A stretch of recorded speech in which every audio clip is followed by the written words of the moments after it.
লিগার ফ্রিজের ডিপের অবস্থা 14 বার গ্যাস দেওয়া হয়ে গেছে, কিন্তু এখানে আগে ফিনিশিং মারা ছিল। অন্যতম ফিনিশিং মারা দিয়েছিল ওই রেফারেন্সটা ছিল ওখানে মারা।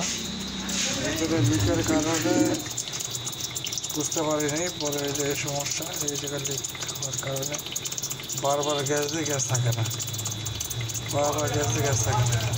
মেইন সমস্যা হলো লিক। গ্যাস না থাকলে সন্ধ্যা হয় না, আজকে গ্যাস দিয়ে পরে দিন থাকে না, এই অবস্থা। ঠিক আছে, আসসালামু আলাইকুম।